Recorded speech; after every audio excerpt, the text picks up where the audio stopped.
Dear students, welcome to MNB EduHub. আজি আমি তোমালোকৰ বাবে লৈ আহিছো প্ৰিবোৰ্ড এক্সামিনেশ্যন 2023-24 ধেমাজি জিলাৰ সোশিয়াল সায়েন্স বিষয়ৰ কোৱেশ্চন পেপাৰ। এই ভিডিঅ'টোত আমি তোমালোকৰ লগত ডিসকাস কৰিম 45 টা যি MCQ কোৱেশ্চন আছে সেই MCQ কোৱেশ্চনছ আৰু তাৰে সলিউশন। চেনেলটোলৈ যদি তোমালোকে পোন প্ৰথমবাৰৰ বাবে আহিছা চেনেলটো সাবস্ক্ৰাইব কৰিবলৈ নাপাহৰিবা আৰু নোটিফিকেশনটো অন কৰি ৰাখিবা। বলা আমি আৰম্ভ কৰিছো।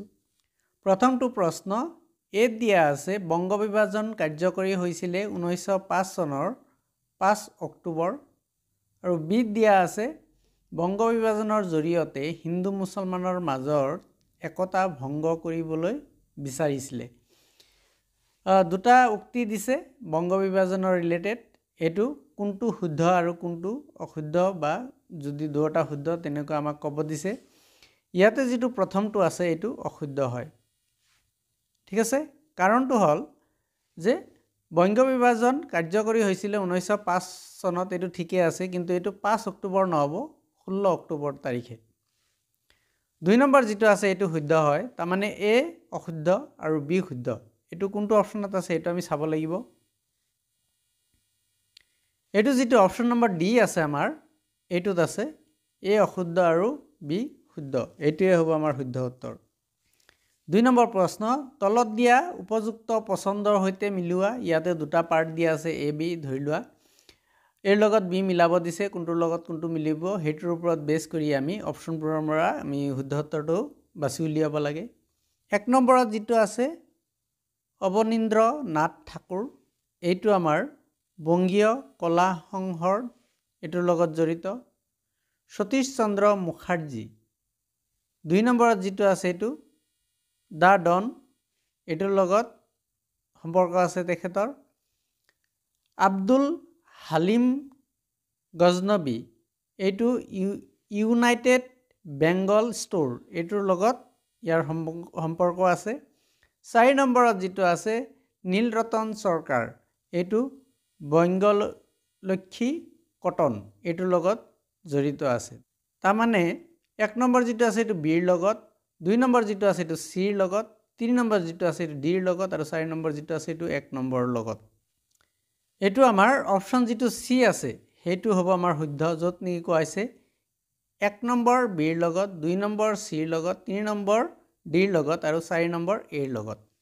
সো আমাৰ অপচন সি যেটো আছে হেইটো শুদ্ধ হ'ব। নেক্সট প্ৰশ্ন ক্ৰম অনুসৰি সজোৱা। ইয়াতে আমাৰ কেইটামান ঘটনা দিয়া আছে, ঘটনাৰ ক্ৰম অনুযায়ী আমাক সজাব লাগিব। প্ৰথমতে দিছে খিলাফত আন্দোলন, আমি এটোৰ চন চাব লাগিব। এটো হৈছিল আমাৰ 1919 চনত 1919। ঠিক আছে। লাহোৰ কংগ্ৰেছ অধিৱেশন, এটো আছিল 1929। নেক্সট আছিল সাইমন কমিশনৰ আগমন, এটো হ'ব 1928। আৰু 4 নম্বৰত আছে চৌৰি চৌৰাৰ ঘটনা, এইটো হ'ব 1922।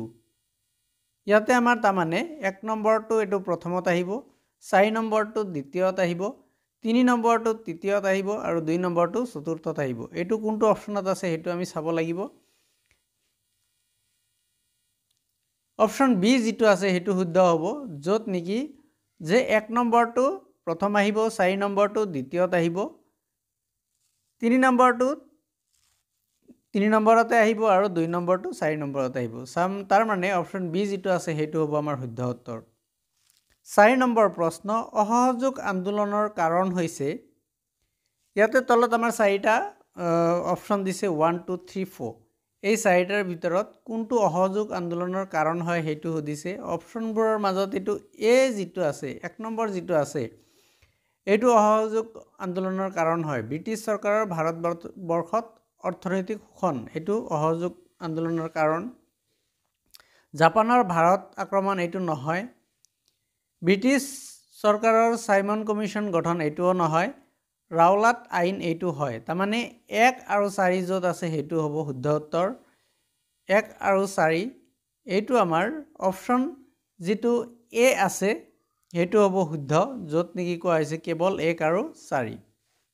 5 নম্বৰ প্ৰশ্ন, গান্ধীজীয়ে সত্যাগ্ৰহৰ ধাৰণাটো গ্ৰহণ কৰোঁতে কোন দুগৰাকী ব্যক্তিৰ ৰচনাৰ দ্বাৰা প্ৰভাৱিত হৈছিলে? এই অপশ্যনবোৰৰ মাজত শুদ্ধ উত্তৰটো হ'ব অপশ্যন চি যিটো আছে সেইটো, থৰো আৰু টলষ্টয়। 6 নম্বৰ প্ৰশ্ন, অসমত ব্ৰিটিছ বিৰোধী জাগৰণৰ কাৰণ, আৰু অপশ্যনবোৰৰ মাজত শুদ্ধ উত্তৰটো হ'ব অপশ্যন বি যিটো আছে সেইটো, নিষ্কাৰ ভূমিৰ ব্যৱস্থা। 7 নম্বৰ প্ৰশ্ন, অসমত গঠিত হোৱা ৰায়ত সভাসমূহ কিমান চনলৈ সক্ৰিয় আছিলে? আৰু অপশ্যনবোৰৰ মাজত শুদ্ধ উত্তৰটো হ'ব অপশ্যন ডি যিটো আছে সেইটো, 1939 চনলৈ। তাৰপিছত অসমত কংগ্ৰেছৰ মন্ত্ৰীসভা গঠন হয় আৰু তেতিয়া এইটো নাইকিয়া হৈ যায়। 8 নম্বৰ প্ৰশ্ন, অসমত 1857-58 চনৰ বিদ্ৰোহৰ বিফলতাৰ কাৰণ কি সেইটো সুধিছে। 1 নম্বৰত দিয়া আছে বিদ্ৰোহীৰ সংখ্যা তাৰকীয় আছিল, এইটো শুদ্ধ হয়। 2 নম্বৰত দিয়া আছে বিদ্ৰোহীসকলে সময়ৰ মূল্য বুজি পোৱা নাছিলে, এইটোও শুদ্ধ হয়। 3 নম্বৰত দিয়া আছে গোপনীয়তা ৰক্ষা কৰাত ব্যৰ্থ হৈছিল, এইটোও শুদ্ধ হয়। আৰু 4 নম্বৰত দিয়া আছে অস্ত্ৰ শস্ত্ৰৰ অভাৱ আছিলে, আৰু এইটোও শুদ্ধ হয়। তাৰমানে 1, 2, 3, 4 এই গোটেইকেইটা শুদ্ধ হয়। এইটো কোনটো অপশ্যনত আছে সেইটো আমি চাব লাগিব। অপশ্যন যিটো চি আছে, য'ত 1, 2, 3, 4 এই গোটেইকেইটা দিয়া আছে, এইটো আমাৰ শুদ্ধ উত্তৰ হ'ব।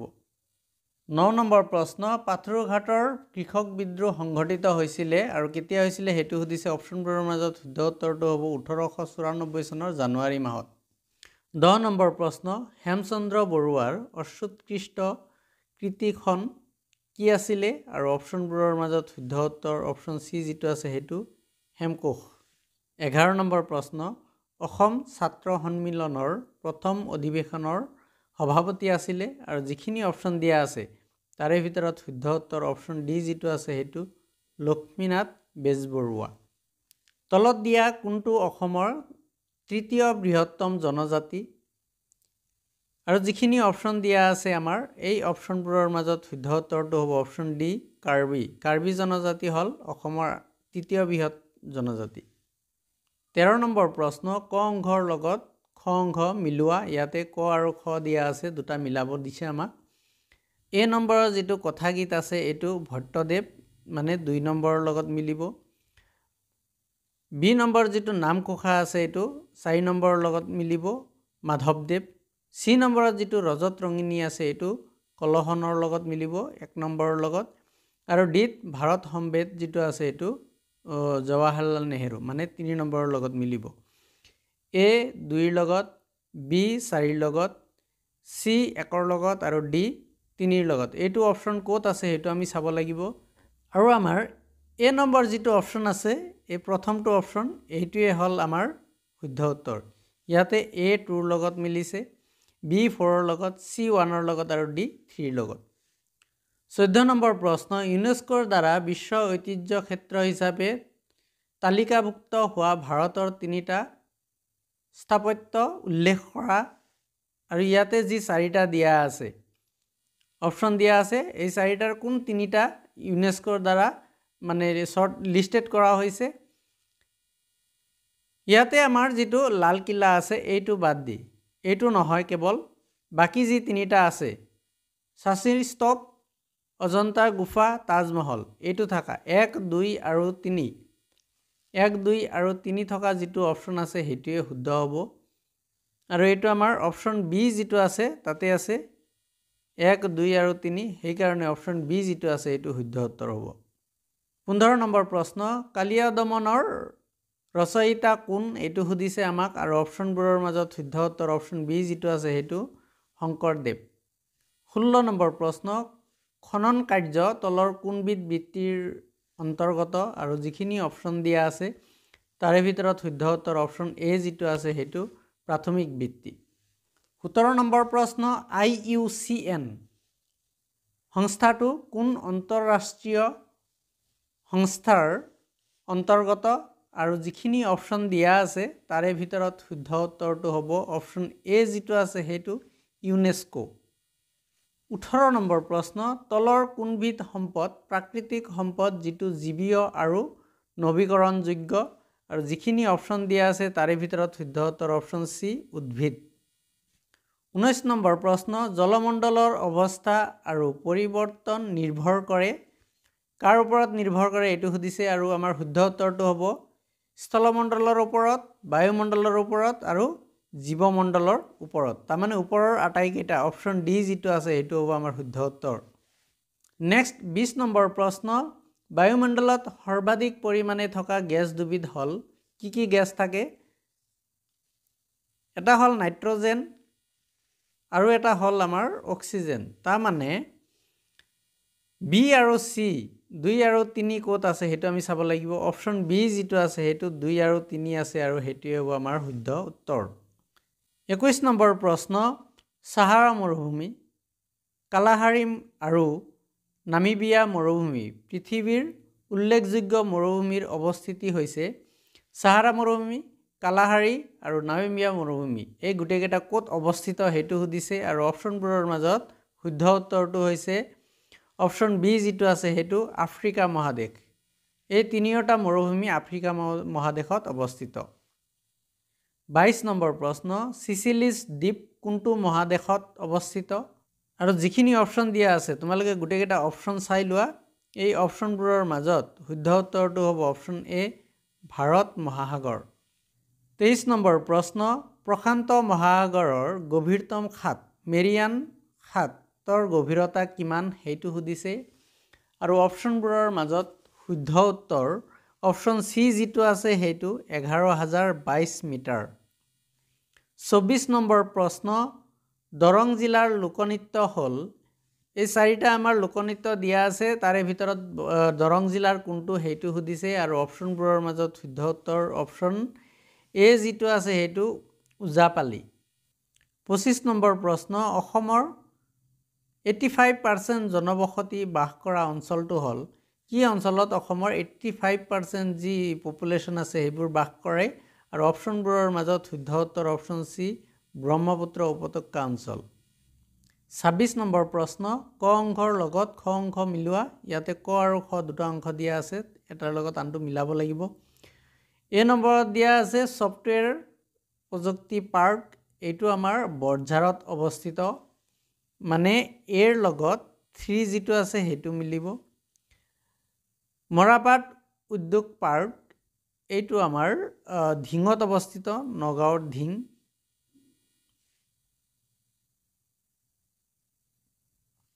চাহ উদ্যোগ পাৰ্ক যেটো আছে হেতু ছয়গাঁৱত অৱস্থিত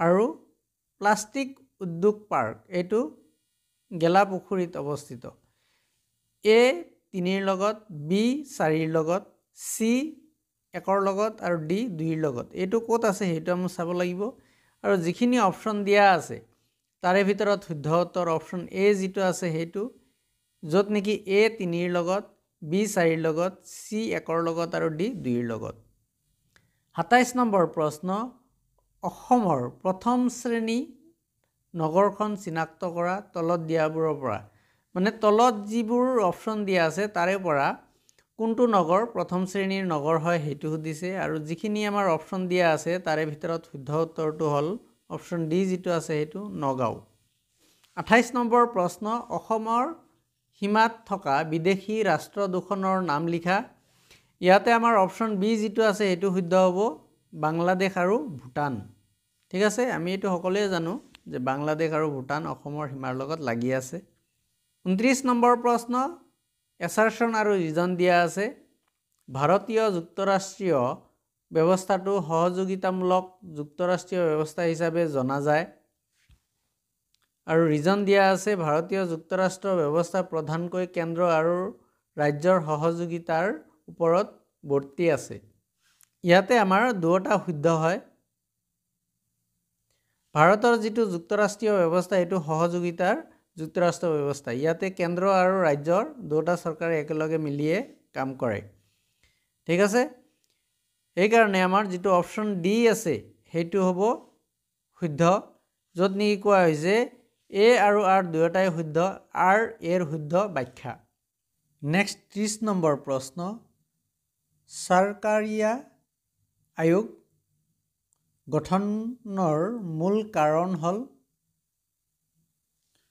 আৰু যিখিনি অপশ্যন দিয়া আছে তাৰে ভিতৰত শুদ্ধ উত্তৰটো হ'ল অপশ্যন ডি যিটো আছে সেইটো কেন্দ্ৰ আৰু ৰাজ্যৰ সংঘাত নিৰাময়ৰ বাবে। ৩১ নম্বৰ প্ৰশ্ন, শুদ্ধ উত্তৰটো বাছি উলিওৱা। ইয়াতে ১ নম্বৰত দিয়া আছে ৰাষ্ট্ৰসংঘৰ চন্দত মুঠ ১১১টা অনুচ্ছেদ আছে, এইটো সঁচা হয়। ৰাষ্ট্ৰসংঘৰ সচিব প্ৰধানৰ কাৰ্যকাল ৫ বছৰ, এইটোও সঁচা হয়। সাধাৰণ সভাৰ সদস্যসকলৰ ভেটো প্ৰয়োগৰ ক্ষমতা আছে, এইটো মিছা হয়।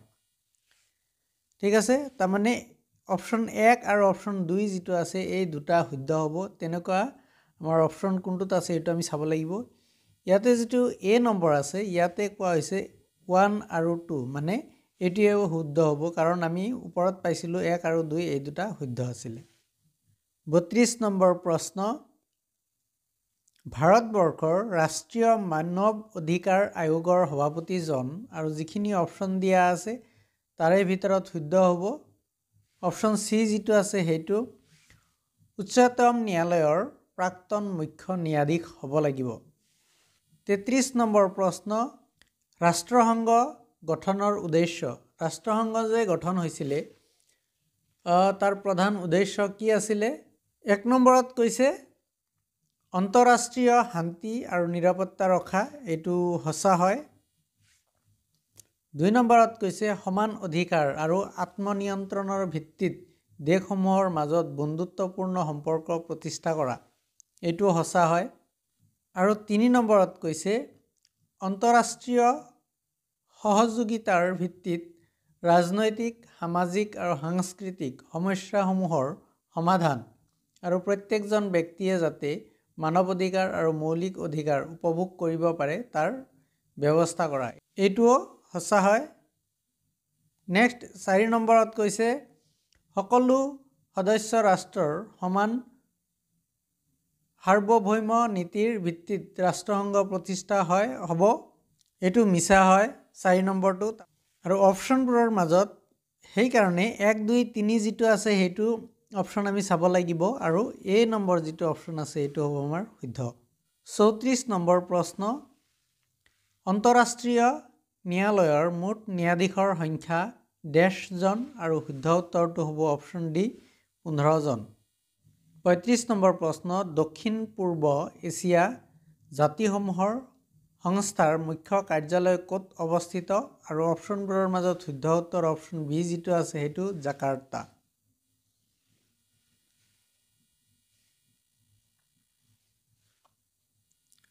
৩৬ নম্বৰ প্ৰশ্ন, বেংক শব্দটো ইটালীত তলত দিয়া কোনটো শব্দত ব্যৱহাৰ হৈছিল? আৰু অপশ্যনবোৰৰ মাজত শুদ্ধ উত্তৰটো হ'ব অপশ্যন চি যিটো আছে সেইটো বেংকো। ৩৭ নম্বৰ প্ৰশ্ন, মুদ্ৰাৰ ক্ৰম বিকাশৰ প্ৰথম স্তৰটো? আৰু অপশ্যনবোৰৰ মাজত শুদ্ধ উত্তৰ অপশ্যন এ বিনিময় প্ৰথা। ৩৮ নম্বৰ প্ৰশ্ন, চেক মুদ্ৰাৰ বিষয়ে কেইটামান পইণ্ট দিয়া আছে। এ নম্বৰত কৈছে অবিহিত মুদ্ৰা, এইটো সঁচা হয়। বিহিত মুদ্ৰা এইটো মিছা হয়। নিকট মুদ্ৰা এইটো সঁচা হয়। আৰু ডি নম্বৰত কৈছে প্ৰকৃত মুদ্ৰা, এইটো মিছা হয়। তাৰমানে এ আৰু চি য'ত আছে সেইটো আমাৰ শুদ্ধ উত্তৰটো হ'ব। এ আৰু চি ক'ত আছে? এইটো আমাৰ অপশ্যন এত আছে, এ আৰু চি, এইটো হ'ব আমাৰ শুদ্ধ উত্তৰ। ৩৯ নম্বৰ প্ৰশ্ন, ডেছ মুদ্ৰা চৰকাৰী আদেশ অনুযায়ী বিনিময়ৰ মাধ্যম হিচাপে ব্যৱহাৰ কৰা হয়। আৰু অপশ্যনবোৰৰ মাজত শুদ্ধ উত্তৰটো হ'ব অপশ্যন ডি যিটো আছে সেইটো আদেশী মুদ্ৰা। ৪০ নম্বৰ প্ৰশ্ন, ডেছ মুদ্ৰাৰ এটা বৈশিষ্ট্য নহয়। আৰু অপশ্যনবোৰৰ মাজত শুদ্ধ উত্তৰ অপশ্যন ডি যিটো আছে সেইটো সহজে নষ্ট হোৱা গুণ। ৪১ নম্বৰ প্ৰশ্ন, নীতি আয়োগৰ প্ৰথম বৈঠক বহিছিলে আৰু কিমান তাৰিখে কিমান বছৰত বহিছিলে এইটো সুধিছে। আৰু যিখিনি অপশ্যন দিয়া আছে এই অপশ্যনবোৰৰ মাজত শুদ্ধ উত্তৰ অপশ্যন ডি যিটো আছে সেইটো ২০১৫ চনৰ ৮ ফেব্ৰুৱাৰী তাৰিখে। ৪২ নম্বৰ প্ৰশ্ন, যি অৰ্থনৈতিক ব্যৱস্থাত ৰাজহুৱা আৰু ব্যক্তিগত খণ্ডৰ সহাৱস্থান হয় সেই আৰ্থিক ব্যৱস্থাটো হ'ল ড্যাশ ব্যৱস্থা আৰু যিখিনি অপশ্যন দিয়া আছে তাৰে ভিতৰত শুদ্ধ উত্তৰ অপশ্যন বি যিটো আছে সেইটো মিক্সড ইকনমিক্স মিশ্ৰিত 43 নম্বৰ প্ৰশ্ন ভাৰতবৰ্ষৰ পঞ্চবাৰ্ষিক পৰিকল্পনা আৰম্ভ হয় ড্যাশ চনৰ পৰা আৰু যিখিনি অপশ্যন দিয়া আছে তাৰে ভিতৰত শুদ্ধ উত্তৰ অপশ্যন বি যিটো আছে সেইটো 1951 চনৰ পৰা 44 নম্বৰ প্ৰশ্ন এটা নিৰ্দিষ্ট বিত্তীয় বৰ্ষত দেশ এখনৰ উৎপাদিত সেৱা আৰু সামগ্ৰীৰ মুদ্ৰাগত মূল্যই হ'ল আৰু যিখিনি অপশ্যন দিয়া আছে ইয়াতে তাৰে ভিতৰত আমাৰ শুদ্ধ উত্তৰটো হ'ব জাতীয় আয় অপশ্যন এ যিটো আছে সেইটো শুদ্ধ হ'ব 45 নম্বৰ প্ৰশ্ন ভাৰতবৰ্ষৰ পৰিকল্পনাৰ প্ৰথমছোৱা সময়ত অৰ্থনৈতিক উন্নয়নৰ হাৰ আশানুৰূপ নোহোৱাৰ কাৰণসমূহ যিখিনি কাৰণ দিছে ইয়াতে যিটো 1 নম্বৰত দিয়া আছে চীন দেশৰ সৈতে হোৱা যুদ্ধ এইটো সঁচা হয় পাকিস্তানৰ সৈতে হোৱা যুদ্ধ এইটোও সঁচা হয় অনাবৃষ্টি এইটোও সঁচা হয় আৰু ৰাজনীতিক দৃষ্টিপট পৰিৱৰ্তন এইটোও সঁচা হয় তাৰমানে এ 1 2 3 4 য'ত আছে সেইটো হ'ব আমাৰ শুদ্ধ উত্তৰ আৰু এইটো আমাৰ ক'ত আছে এইটো আমাৰ আছে সি নম্বৰ যিটো অপশ্যন আছে সেইটোত আৰু এইটোৱে আমাৰ শুদ্ধ উত্তৰ সেকশন বিত আমাৰ ডেসক্ৰিপটিভ টাইপ কোৱেশ্চন আছে মোৰ ছাত্ৰ ছাত্ৰীসকল তোমালোকে যদি ইংৰাজী আৰু সোশিয়াল সায়েন্স বিষয়ৰ যি প্ৰি বৰ্ডৰ এক্সামিনেশ্যন 2024ত হৈ আছে ইয়াৰে যদি সলিউশনৰ সৈতে বিচাৰি আছা তেতিয়াহ'লে আমাৰ চেনেলটো তোমালোকে সাবস্ক্ৰাইব কৰি ৰাখিবা আমি এই চেনেলটোৰ জৰিয়তে তোমালোকক বিভিন্ন জিলাৰ যি প্ৰশ্ন কাকত আছে এইবিলাক সলভ কৰি দেখুৱাবলৈ চেষ্টা কৰি আছো আশা কৰিছো আজিৰ যিটো ভিডিঅ' আছে এইটো তোমালোকে বহুত ভাল পাইছা আৰু তোমালোকৰ আহিবলগীয়া এক্সামিনেশ্যনত বহুত সহায় হ'ব যদি ভিডিঅ'টো ভাল পাইছা তেতিয়াহ'লে লাইক কমেন্টছ আৰু শ্বেয়াৰ নিশ্চয় কৰিবা ধন্যবাদ